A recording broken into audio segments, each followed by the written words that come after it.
तो नमस्कार। बहुत दिनों के बाद मैं आज आया हूं आपके सामने।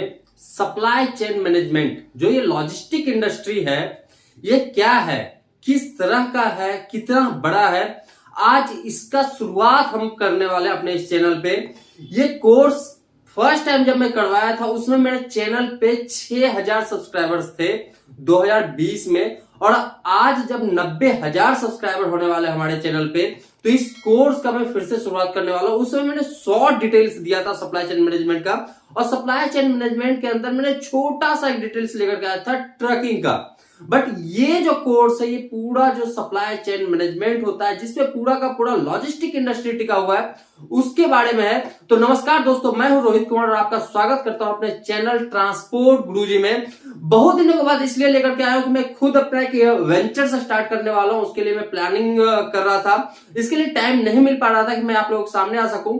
बट अब थोड़ा सा टाइम में निकाल करके लाया हूं एक नए तरीके से आपके लिए कोर्स का डिटेल लेकर के। तो दोस्तों आज स्टार्ट करते हैं, और आज की जो जानकारी हम आपको बताने वाले हैं कि इंडिया के अंदर जो लॉजिस्टिक इंडस्ट्री है, जो लॉजिस्टिक ट्रांसपोर्टेशन है, सप्लाई चेन मैनेजमेंट है, वो कितना बड़ा है। बहुत सारे लोगों का जो 90,000 मेरे सब्सक्राइबर होने वाले हैं, इसमें बहुत सारे लोगों से मैंने बहुत चीजें आज तक सुना है।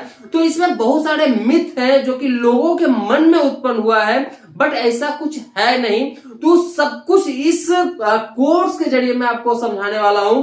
और ये कोर्स जो है अराउंड 120 एपिसोड का होगा, मतलब 120 वीडियो होगा जो इस कोर्स के अंदर आएगा, जिसका कि मैंने कंटेंट लिस्ट बना करके रखा अलग अलग। तो आज सिंपली हम समझने वाले हैं कि इंडिया का जो लॉजिस्टिक इंडस्ट्री है वो कैसा है, कितना बड़ा है, क्या इसमें किसी तरह की कोई खामी है, इसमें किस तरह के बिजनेसेस हम कर सकते हैं, और इसके साथ भी और कुछ। तो सबसे पहले हम बात करते हैं इंडियन लॉजिस्टिक के बारे में। तो दोस्तों सबसे पहले मैं आपको बताऊं, ऐसा ही छोटा सा मैं आज लेकर के आऊं पेपर।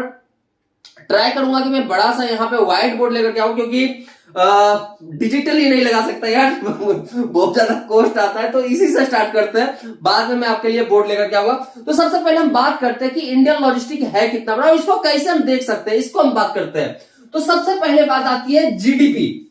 जीडीपी जो है इंडिया का, वो है 3.50 ट्रिलियन डॉलर का। तो इतना बड़ा है हमारा जीडीपी हमारे देश का। अगर मैं इसको करेंसी में डिवाइड करूं 3.50 ट्रिलियन डॉलर का, तो यहां पे कितने जीरो लग जाएंगे इसका कोई ठिकाना नहीं है। अब बात करते हैं कि जब इतना बड़ा जीडीपी है, अब ये जीडीपी क्या है, ये मैं अपने पहले वाले वीडियो में आप लोगों को बता रखा हूं, इसके बारे में डिटेल जानकारी दे रखा हूं, तो उसको हम यहाँ पे इन्वॉल्व नहीं करते, नहीं तो वीडियो पे मतलब का ज्यादा बड़ा होगा। इसका 14%, मतलब कि 3.50 ट्रिलियन डॉलर का 14% जो है वो अकेला आता है लॉजिस्टिक एंड ट्रांसपोर्टेशन के अंदर। मतलब कि ये जो अराउंड आपका होगा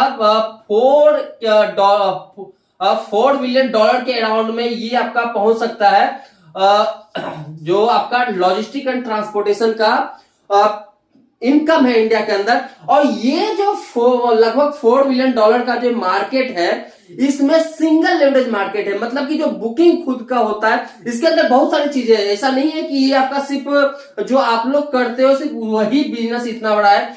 इस बिजनेस के अंदर बहुत सारी चीजें, बहुत सारे तरह के बिजनेसेस हैं, जिसके बारे में आपने आज तक सुना भी नहीं होगा। तो हम नेक्स्ट वीडियो में बात करेंगे उसके बारे में, थोड़ी सी जानकारी हम इस वीडियो में आपको दे देंगे। तो इसको हम देखते हैं 4 बिलियन डॉलर कितना बड़ा होगा। अगर मैं 4 बिलियन डॉलर को यहां पे दिखाऊं, तो ये हो जाएगा आपका अराउंड 80 रुपीज का हम $1 लेते हैं, 32। अब ये मैं 0 करता जाऊं तो ये पता नहीं जीरो कितने जीरो पे जाकर के रुकेगा। तो ये मान लीजिए कि इतना बड़ा जो है इंडिया का जो है लॉजिस्टिक मार्केट है, लॉजिस्टिक मार्केट इतना बड़ा। अब ये देखते हैं कि ये अगर इतना बड़ा हमारा लॉजिस्टिक मार्केट है, मतलब कि ये इनकम है। अगर एक बंदा कोई पूरे इंडिया का ट्रांसपोर्ट बिजनेस करे ना, तो ये इतना बड़ा कमाई कर सकता है, जितना बड़ा मैं यहाँ पे जीरो लिखा हूं। ये थोड़ा कम जीरो है, इसको और बड़ा किया जा सकता है। तो इतना बड़ा है इंडिया का लॉजिस्टिक मार्केट। अब लेकिन इतना बड़ा जो लॉजिस्टिक मार्केट में, इसमें क्या सिर्फ ट्रक ही चलता है या कुछ और चलता है? ये मार्केट को कंपीट करने के लिए आज की डेट में इंडिया में क्या है, ऐसे कौन से लॉजिस्टिक कंपनी है जो इस किसको सुविधा दे रही है इस पैसे को कमाने के लिए? क्या कोई भी कंपनी आप ऐसा बता सकते हो जो कि इतना बड़ा जिसका टर्नओवर हो, इसके अराउंड में भी टर्नओवर हो? बिल्कुल नहीं। इंडिया की सबसे पहले मैं बात करूं, जो सबसे बड़ी लॉजिस्टिक कंपनी है, सबसे बड़ी लॉजिस्टिक कंपनी, डोमेस्टिक कंपनी, वो है टीवीएस सप्लाई चेन। ध्यान से देखिएगा, क्योंकि ये जो वीडियो मैं आपको दावे के साथ कह सकता हूं कि जो जानकारी मैं इस चैनल पे दे रहा हूं, कहीं भी आप इंटर्न कीजिए, इंटर्नशिप कीजिए, कोई भी अगर सप्लाई चेन मैनेजमेंट का कोर्स कर रहा है, कोई बिजनेस स्टार्ट करना चाहता है, कोई आपका स्टार्टअप करना चाहता है, कोई ट्रेडिशनल लॉजिस्टिक खड़ा करना चाहता है, कोई ब्रोकर का काम करना चाहता है, कोई ट्रक मालिक बनना चाहता है, ये बिजनेस से रिलेटेड जो वीडियोज अभी आने वाले हैं ये सब लोगों के लिए है। इंडिया के आज के डेट में लगभग जो 10 लाख लोग एक तरह से माने जाते हैं कि इस इंडस्ट्री से डायरेक्ट जुड़े हुए हैं, वो सबके अलावा जो आने वाले भविष्य में जो आने वाले लोग हैं वो भी इससे जुड़ सकते हैं। तो ये बात करते हैं टीवीएस सप्लाई चेन, इसका कितना है टर्नओवर? सबसे बड़ी कंपनी है ये इंडिया की, और इसका जो टर्नओवर है 7500 करोड़ का है, मतलब कि 60,500 करोड़ की अकेले कंपनी है टीवीएस सप्लाई चेन। और इसके बाद हम बात करें तो इसके बाद आता है टीसीआई ग्रुप, जिसका कि नाम आप लोग आराम से जानते होंगे, और इसका जो टर्नओवर है ऑन एंड अराउंड 6500 करोड़ है। तो पहले नंबर पे टीवीएस सप्लाई चेन, दूसरे नंबर पे है टीसीआई ग्रुप। तो इससे समझ में आ सकता है कि अगर मैं ये दोनों को भी जोड़ दूं तो यहां तक मुश्किल से यहां तक भी नहीं पहुंच रही ये दोनों कंपनी, अगर मैं ये दोनों को जोड़ दूं तो। बल्कि इतने जीरो तो यहां पे अभी और बचे पड़े हैं, तो इसमें और कितनी ज्यादा कंपनी आ सकती है। आज के डेट में जो टॉप 10 लॉजिस्टिक कंपनी है, अगर मैं उसके भी नाम यहां पे जोड़ दूं ना तो भी आपको लगभग यहां तक पहुंच सकता है 32,000 करोड़ तक। वो भी इस फिगर को क्रॉस करके ज्यादा आगे नहीं जा सकता। ज्यादा से ज्यादा 35,000 करोड़ की कंपनियों बन सकती है इंडिया के टॉप 10 लॉजिस्टिक कंपनी में जोड़ू तो इससे आपको समझ में आ रहा है कि कितनी बड़ी है इंडिया की मार्केट, और इसके अंदर बिजनेस के कितने सारे ग्रोथ है। आने वाले टाइम में थोड़ा सा हम फ्यूचर पे चलते हैं, फ्यूचर में जाकर के देखते हैं कि क्या हो सकता है इंडिया का लॉजिस्टिक मार्केट। तो ये एक एक करके हम आते हैं, एक एक चीजों पे लेकर के चलते हैं। ये तो जो अभी है वो हम बता रहे हैं कि ये फिगर आज का है, बट आने वाला टाइम क्या हो सकता है लॉजिस्टिक इंडस्ट्री इंडिया का। तो इंडिया में 3 जो है कहा जा रहा है कि भारत के स्वतंत्र होने के बाद, अभी स्वतंत्रता दिवस भी आ रहा है 15 अगस्त आने वाला है, भारत के स्वतंत्र होने के बाद आज के डेट में इंडिया में वो अभी तक का सबसे बड़ा प्रोजेक्ट चलाया जा रहा है भारत सरकार के द्वारा, जिसमें पहला है भारत माला योजना। मैं हिंदी में लिख देता हूं, भारत माला योजना, ये पहला प्रोजेक्ट है। दूसरा है डीजीएफसी, ये दूसरा प्रोजेक्ट है। और तीसरा प्रोजेक्ट है जिसका नाम दिया गया है सागरमाला योजना, सागरमाला योजना।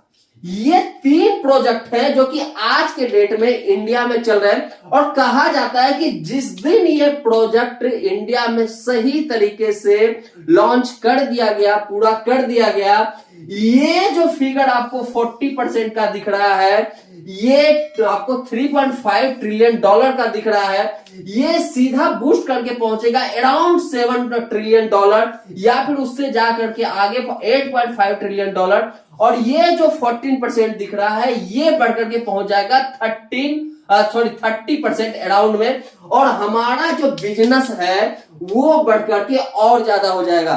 तो इससे आपको समझ में आ सकता है कि इंडिया का जो प्रोजेक्ट है, आने वाला जो भविष्य है लॉजिस्टिक इंडस्ट्री का, वो कितना बड़ा। थोड़ा सा इस पे नजर डालते हैं कि ये तीनों है क्या। भारतमाला प्रोजेक्ट, डीजीएफसी और सागरमाला प्रोजेक्ट।